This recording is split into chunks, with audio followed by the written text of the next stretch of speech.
اعوذ باللہ من الشیطان اللعین الرجیم بسم اللہ الرحمن الرحیم وبہ نستعین وہو خیر ناصر ومعین اما بعد۔ السلام علیکم ورحمۃ اللہ وبرکاتہ۔ آپ سب کو ہم خوش آمدید عرض کرتے ہیں اور خیر مقدم پیش کرتے ہیں۔ آپ مسلسل کلاسز میں شریک ہو رہے ہیں اور آپ تمام حضرات ماہ رمضان کی برکتوں سے بھی انشاءاللہ فیض یاب ہو رہے ہوں گے۔ اپنی بات کو آگے بڑھاتے ہوئے احکام کے سلسلے میں آج ہم خمس کے بارے میں گفتگو کریں گے۔ ہم نے روزے کے سلسلے میں مفصل گفتگو کر لی اور جو اہم باتیں تھیں اس کی وہ آپ کی خدمت میں ہم نے عرض کی۔ آج انشاءاللہ خمس کے سلسلے میں ہم بات کریں گے اور کوشش کریں گے اس کے تمام پہلوؤں کو جو بہت ضروری ہیں اور مبتلا بہ یعنی ایسے ہیں جن کی روزمرہ ضرورت پڑتی ہے، انسان اس سے آشنا ہو سکے۔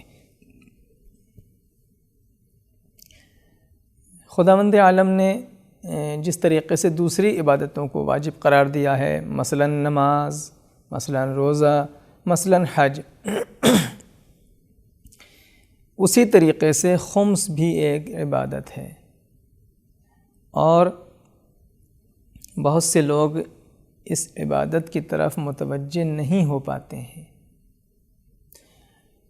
اور یا اس وجہ سے متوجہ نہیں ہو پاتے ہیں کہ انہوں نے اس کے بارے میں سنا کم ہے یا ان کو اس بارے میں بتایا کم گیا ہے یا اور دوسری وجوہات اور ریزنز ہو سکتے ہیں، لیکن اس کا بڑا گہرا تعلق ہے نماز سے اور عبادتوں سے، کیونکہ ہم آگے چل کے ابھی آپ کو آخر میں بتائیں گے اس سلسلے میں کہ اس کا کیا کنیکشن ہے نماز سے۔ اگر انسان خمس ادا نہ کرے تو اس کی نماز بھی خطرے میں پڑ سکتی ہے۔ مثلا اس لباس میں وہ نماز پڑھے یا اس جگہ پر نماز پڑھے جس کا خمس نہ دیا گیا ہو تو نماز میں اشکال ہے اور نماز صحیح نہیں ہے۔ خمس کا نام آتے ہی بہت سے لوگ گھبراتے ہیں، بہت سے لوگ ڈر جاتے ہیں، ہم نے دیکھا ہے، اور بہت سے لوگ مثلا ایک عجیب طرح کی کیفیت کا شکار ہوتے ہیں۔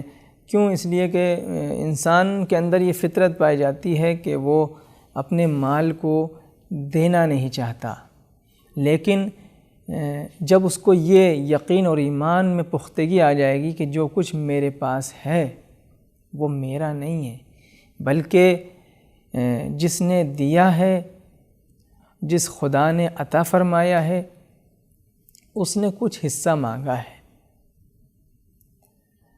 اور میں آپ کو بتاؤں آسان لفظوں میں، خمس ایسی چیز نہیں ہے کہ جس سے گھبرایا جائے، جس سے ڈرا جائے۔ دیکھیں خمس کا قانون کیا ہے؟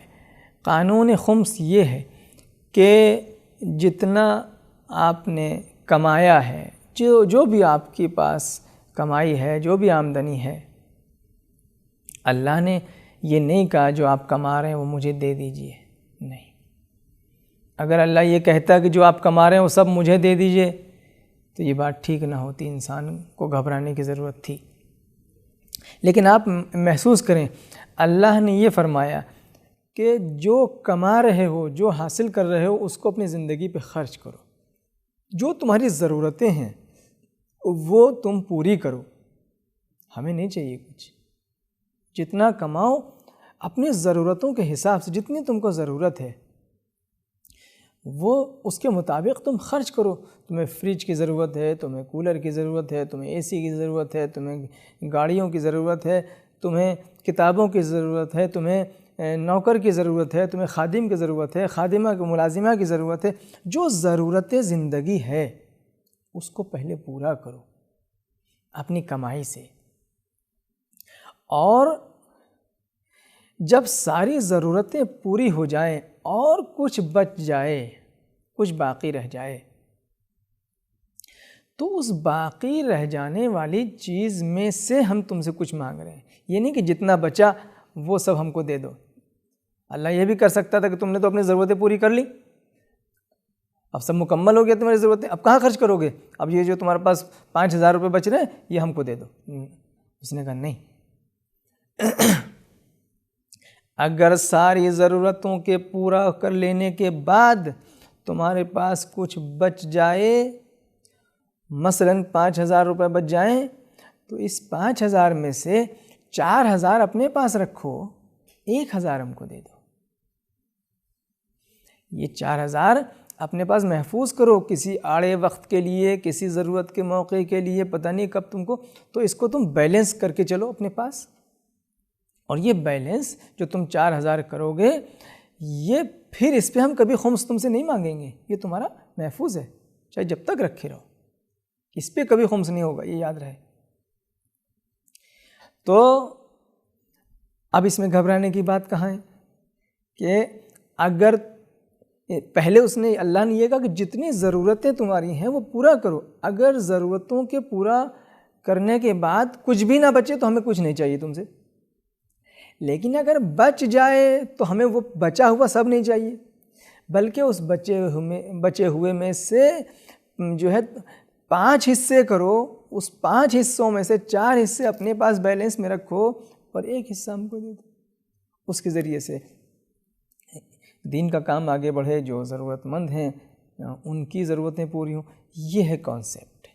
تو انسان اب فیصلہ کرے کہ اللہ نے جو یہ حکم دیا ہے یہ کتنا نپا تلا اور کتنا حکیمانہ دستور اور حکم ہے, جو پوری انسانیت کے لیے ایک مشعل راہ اور ایک بہترین رہنما کی حیثیت رکھتا ہے.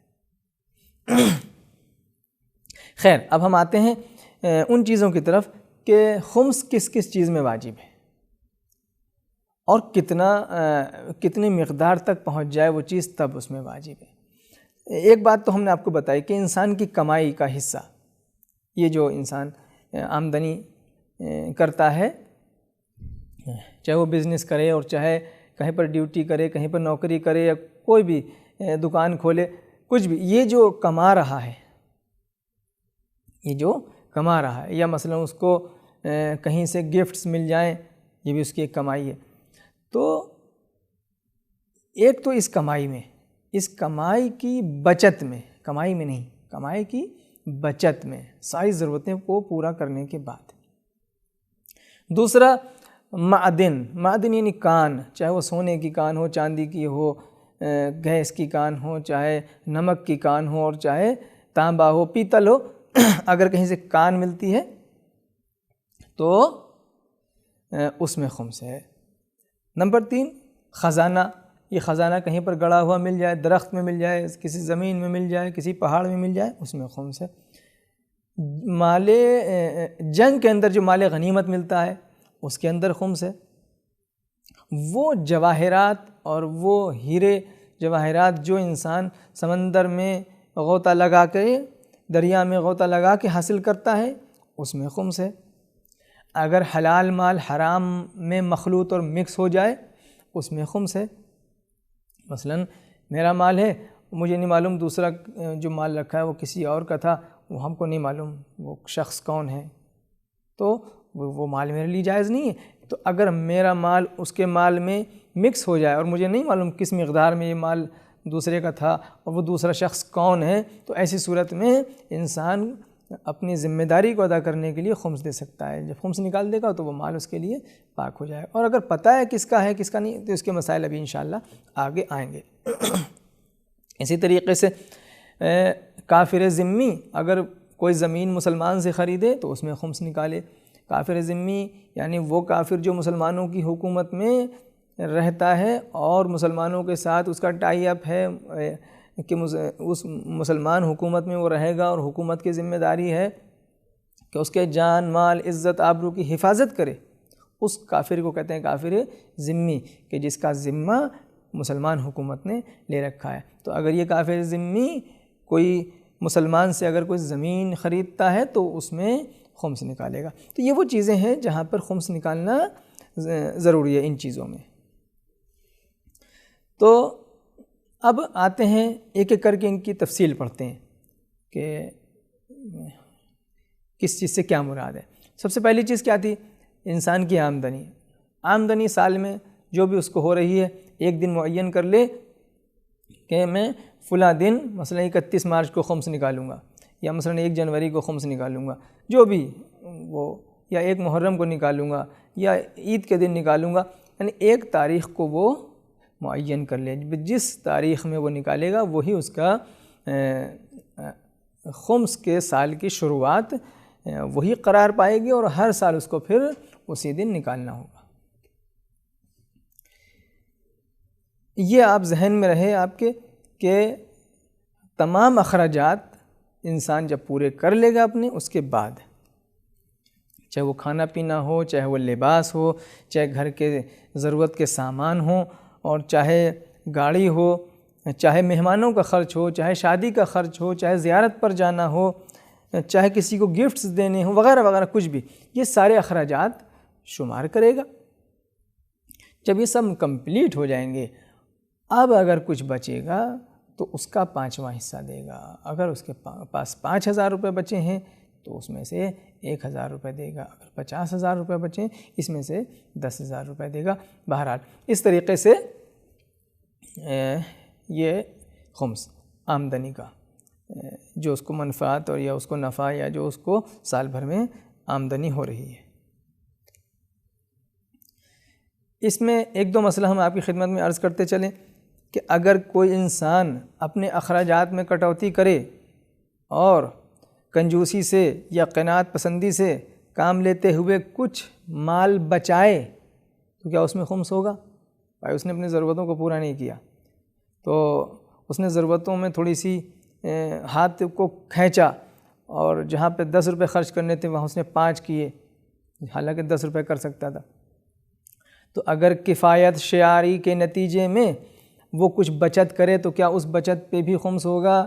فرماتے ہیں جی، اس پر بھی خمس دینا ہوگا۔ آپ یا تو ضرورت پہ خرچ کر لیجئے، اور اگر آپ نے ضرورت پہ خرچ نہیں کیا تو وہ آپ کی بچت شمار ہوگی، اور بچت پر خمس ہوتا ہے۔ اسی طریقے سے اگر سال کے درمیان اس نے ایک گھر کے سامان کو چینج کر دیا، مثلاً فریج اس کو چھوٹی لگ رہی تھی، اس نے سوچا بڑی فریج لے کے آتے ہیں، یہ 15,000 والی نہیں اب 50,000 والی لے کر کے آتے ہیں، چینج کر دیا، تو اب یہ جو چھوٹی والی فریج جو اس کی ضرورت میں نہیں رہی، اس کا خمس اس کو دینا ہوگا۔ اسی طریقے سے وہ سامان جو گھر میں اس نے خریدا، چاول ہیں، چاہے گیہوں ہے، چاہے تیل ہے، شکر ہے، کوئی بھی چیز، اگر وہ سال کے آخر میں بچ جائے تو جو بچا ہے تو اس کو ایک اندازہ لگا کر کے اس کی قیمت بطور خمس ادا کرے گا۔ اب آتے ہیں معدن۔ معدن یعنی کانیں۔ یہ کان چاہے سونے کی ہو، چاندی کی ہو، تانبے کی ہو، پیتل کی ہو، نمک کی ہو، یا وغیرہ وغیرہ کسی اور چیز کی، اس میں اس کو خمس نکالنا ہے، یا قیمتی پتھروں کی ہو، عقیق ہے، فیروزہ ہے، کچھ بھی، کوئلہ ہے، وغیرہ وغیرہ۔ لیکن اس میں ایک دھیان یہ رکھنا ہے کہ یہ دیکھنا پڑے گا کہ یہ جو کان ہے اس کی مالیت کتنی ہے، کیونکہ خمس واجب ہونے کے لیے ایک خاص مالیت ہوتی ہے، اس کو نصاب کہتے ہیں، اس مالیت تک اگر وہ پہنچے تب خمس واجب ہوتا ہے۔ مالیت کتنی ہونی چاہیے، نصاب کتنا ہونا چاہیے اس کا جو خمس واجب ہو؟ فرماتے ہیں اس کی قیمت 105 مثقال چاندی کی قیمت کے برابر ہو، یا 15 مثقال سونے کی قیمت کے برابر ہو۔ یہ اب مثقال کس کو کہتے ہیں؟ مثقال تقریباً 3.5 گرام، ایک مثقال 3.5 گرام کا ہوتا ہے۔ اگر 15 مثقال سونے کے برابر اس کی قیمت ہے جو کان برآمد ہوئی ہے، یا 105 مثقال چاندی کی قیمت کے برابر ہے، تو اس کو چاہیے کہ اس کا خمس دے۔ خزانہ اسی طریقے سے، اگر اس کے ہاتھ خزانہ لگ جائے، وہ خزانہ چاہے کسی زمین میں ہو، چاہے کسی درخت میں نکلا ہو، چاہے کسی پہاڑ پر نکلا ہو، اگر کوئی شخص اس کو ڈھونڈ نکالتا ہے تو اس کا خمس اس کے اوپر واجب ہے۔ تو یہاں کے اوپر بھی وہ نصاب شرط ہے جو ہم نے معدن میں بتایا، کان میں بتایا، کہ انسان یہ دیکھے کہ اس کی قیمت 105 مثقال چاندی کی قیمت کے برابر ہے یا نہیں، یا 15 مثقال سونے کی قیمت کے برابر ہے یا نہیں۔ اگر اس کے 15 مثقال سونے کی قیمت کے برابر ہے یا 105 مثقال چاندی کی قیمت کے برابر ہے تو اس کا خمس دینا پڑے گا۔ البتہ یہ ذہن میں رہے کہ جو خرچہ آئے گا اس کو نکالنے میں، اس کو ادھر سے ادھر منتقل کرنے میں، مزدوروں کا کسی بھی چیز کا جو خرچ آتا ہے اس خرچ کو مائنس کر کے دیکھا جائے گا کہ یہ 15 مثقال سونے کی قیمت کے برابر پہنچ رہا ہے یا نہیں، یا 105 مثقال چاندی کی قیمت کے برابر پہنچ رہا ہے یا نہیں۔ چاندی معدن میں بھی اسی طریقے سے، اور اس خزانے میں بھی اسی طریقے سے اخراجات کو منہا کیا جائے گا، کم کیا جائے گا۔ اگر خزانہ اس کو ملتا ہے تو اس کی کچھ صورتیں بنتی ہیں۔ اگر وہ خزانہ خود اسی کی ملکیت میں اس کو ملا ہے، خود اسی کی وہ جو گھر تھا یا وہ پیڑ جو تھا وہ خود اسی کی ملکیت تھی، ٹھیک ہے، تو وہ خزانہ اس شخص کا ہوگا، اس کا مالک وہی ہوگا۔ لیکن اگر کسی ایسی جگہ پر وہ خزانہ ملا ہے جو کسی کی ملکیت نہیں ہوتی، مثلا پہاڑ ہے، جنگل ہے کہیں پر، تو پھر اس کا مالک تب بھی وہی شخص ہوگا جس کو وہ ملا ہے۔ لیکن اگر دوسروں کی ملکیت میں اس کو ملا ہے، مثلا اس نے ایک گھر خریدا کسی سے، یا نہیں کسی دوسرے کے گھر میں اس کو مل گیا، تو جس کا وہ گھر ہے اس کا مانا جائے گا۔ لیکن اگر وہ گھر اس نے خرید لیا کسی سے اور پھر اس کے اندر سے اس کو کوئی خزانہ ملا، تو اب اس کا کیا حکم ہے؟ فرماتے ہیں کہ اب یہ دیکھنا ہوگا کہ یہ جو خزانہ اس کو ملا ہے، یہ خزانہ آیا اس شخص کا ہے جس سے اس نے گھر خریدا ہے یا اس شخص کا نہیں ہے۔ اگر اس شخص کا ہے کہ جس سے گھر خریدا تھا تو وہ اس کو دینا پڑے گا، مالک اس کا وہی ہوگا جس سے گھر کو خریدا ہے۔ لیکن اگر اس کا بھی نہیں ہے بلکہ اس سے پہلے والے کسی شخص کا ہے تو پھر اس کو دینا پڑے گا۔ اس کا نہیں ہے، اس سے پہلے والے کا، یعنی یہ پتہ لگانا پڑے گا کہ یہ کس کا ہے۔ لیکن اگر یہ پتہ چل جائے کہ ان میں سے کسی کا نہیں ہے تو پھر خود اس کا مالک وہی شخص ہوگا جس نے گھر کو خریدا ہے۔ اب آتے ہیں، اگر حلال مال کسی حرام مال میں مخلوط ہو جائے، اس کی مراد کیا ہے؟ اس سے مراد یہ ہے کہ کسی شخص کا مال کسی اننون آدمی کے مال میں مکس ہو جائے، تو اب اس کا کیا حکم ہے؟ دوسروں کے مال سے مکس ہو گیا، اب نہیں معلوم، تو اس کی بھی چند صورتیں ہیں۔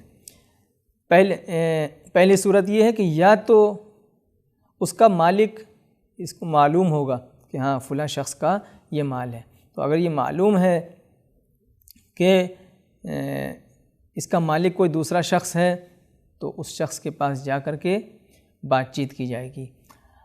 اب دو صورتیں پھر بنتی ہیں، یا تو اس مال کی مقدار معلوم ہے یا مقدار معلوم نہیں ہے، جتنا مکس ہوا ہے دوسرے کا، یا تو اس کی کوانٹٹی معلوم ہے یا معلوم نہیں ہے۔ اگر کوانٹٹی معلوم ہے تو پھر کوئی مسئلہ ہی نہیں ہے، اسی کوانٹٹی میں اٹھا کر اس کو دے دیا جائے گا۔ مثلا میرا اناج اس کے اناج میں مکس ہو گیا، ہمارے چاول اس کے چاول میں مکس ہو گئے، تو اگر یہ معلوم ہے کہ مقدار کتنی ہے اور مالک کون ہے تو کوئی مسئلہ نہیں ہے، اتنی مقدار میں اس مالک کو دے دیا جائے گا۔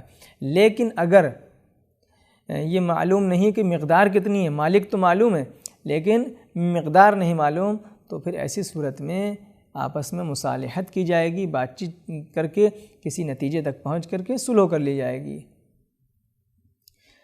لیکن اگر مالک ہی نہ معلوم ہو، دوسری صورت یہ ہے کہ مالک ہی پتہ نہ ہو کہ کون ہے، تو ایسی صورت میں کیا کریں گے؟ پھر دو صورتیں بنتی ہیں، یا تو اس کی مقدار معلوم ہوگی یعنی کوانٹٹی، یا اس کی مقدار معلوم نہیں ہوگی۔ اگر مقدار معلوم ہے تو پھر اسی مقدار کو نکال کے اس مالک کی طرف سے صدقہ دے دیا جائے گا کسی غریب کو۔ لیکن اگر مقدار معلوم نہیں ہے تو پھر اس کا خمس نکالا جائے گا، اور خمس نکالنے کے بعد یہ مال اس کے لیے پاک ہو جائے گا۔ تو یہ ہوا مسئلہ جب مال مخلوط ہو جائے حلال حرام کے ساتھ۔ اب آتے ہیں اسی طریقے سے وہ جواہرات اور وہ ہیرے جواہرات جو کہ غوطہ لگا کر کے دریا میں سمندر میں حاصل کیے جاتے ہیں، اس میں بھی یہی حکم ہے کہ اگر کوئی شخص غوطہ لگا کر کے ڈبکی لگا کر کے حاصل کرتا ہے یا کسی سے ڈبکی لگواتا ہے، تو اب یہ جو مال اس کو ملا ہے اس کے اندر خمس واجب ہے، اور اس میں بھی شرط یہی ہے کہ اس کا نصاب اور اس کی مالیت کتنی ہونی چاہیے؟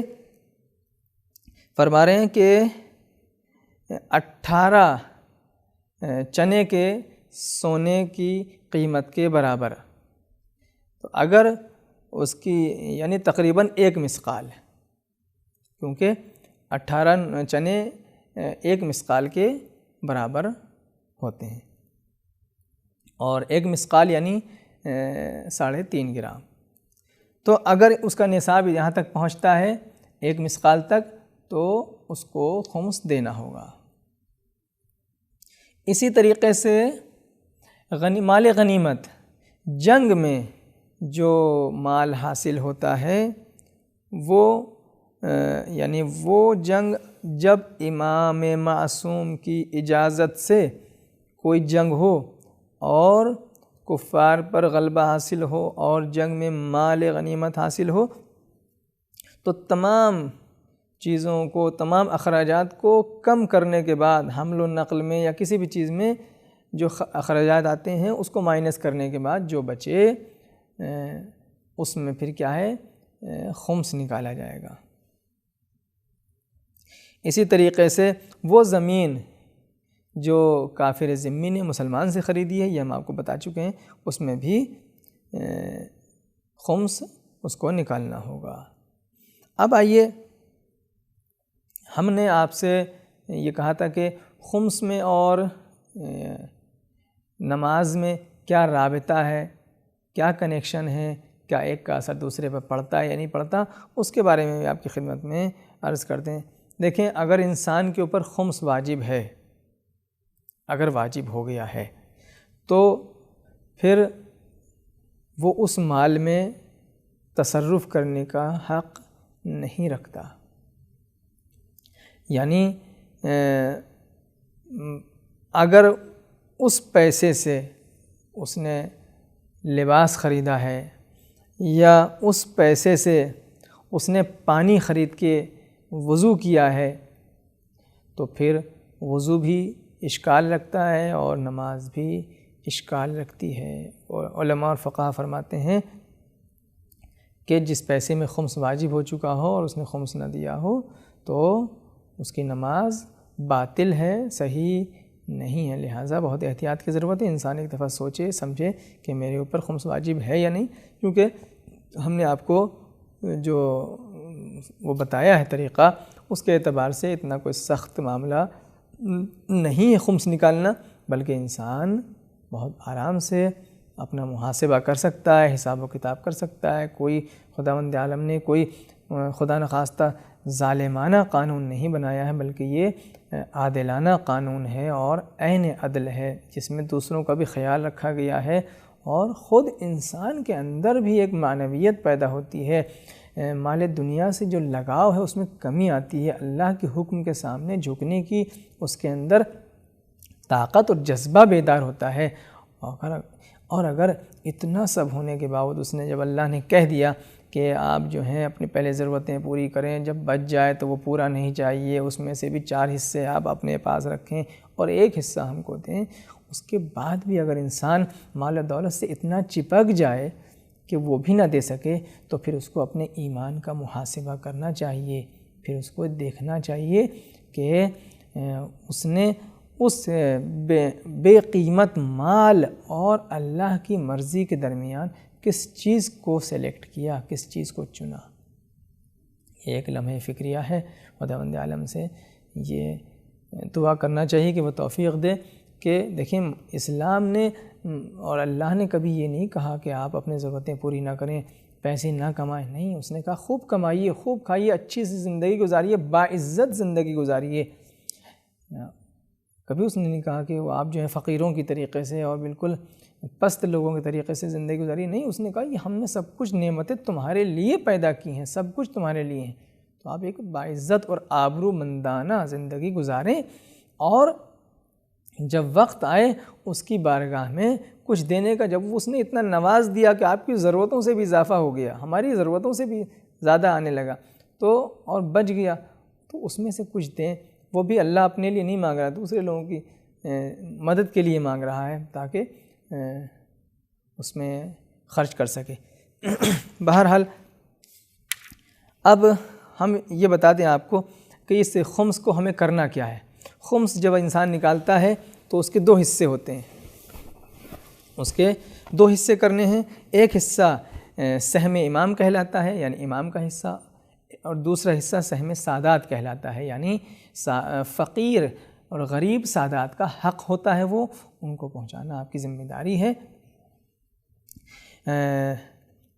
اس میں جو ہے اس خمس کو جو ہم سہم امام کے نام سے نکالتے ہیں وہ مجتہد تک پہنچانا ہے، جس کی آپ تقلید کرتے ہیں اس تک، یا اس کے نائب تک، یا جس کو بھی انہوں نے معین کر رکھا ہے ان تک پہنچائیے۔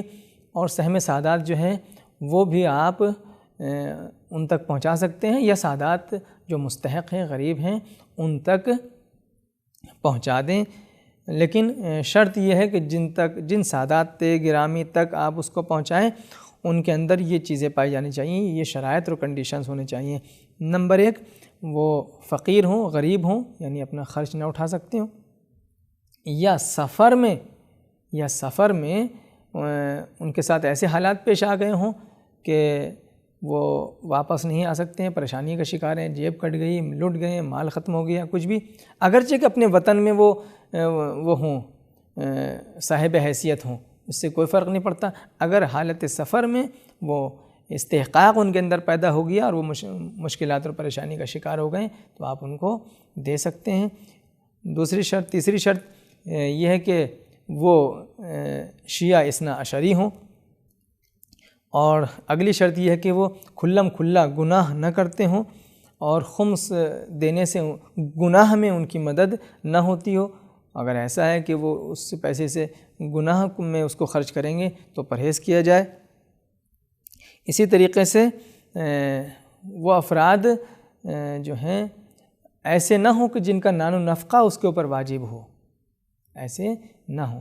مثلاً اگر کوئی شخص ہے وہ خمس نکال رہا ہے اور سہم سادات فرض کریں اپنے بیوی اپنے بچوں کے اوپر خرچ کرنا چاہتا ہے تو یہ ٹھیک نہیں ہے۔ کیوں؟ اس لیے کہ ان کا خرچہ تو اس کے ذمہ ہے ہی، اس کے خرچے کو وہ خمس سے ادا نہیں کر سکتا۔ یہ بہرحال خمس سے متعلق باتیں تھیں، انشاءاللہ جو اہم باتیں تھیں وہ ہم نے آپ کی خدمت میں عرض کر دی۔ اگر پھر بھی کوئی سوال یا کوئی اس میں آپ کے ذہن میں کوئی کوشچن آتا ہے تو وہ آپ ہم سے معلوم کر سکتے ہیں۔ جو آپ کو راستہ بتایا گیا، نمبر بتائے گئے ہیں، جو گروپس ہیں، اس کے طریقے سے اپنا سوال آپ ہم تک بھیج سکتے ہیں۔ ماہ رمضان میں خصوصی دعاؤں میں تمام لوگوں کو یاد رکھیے گا اور ہمیں بھی اپنی دعاؤں میں فراموش نہیں کیجیے گا۔ والسلام علیکم ورحمۃ اللہ وبرکاتہ۔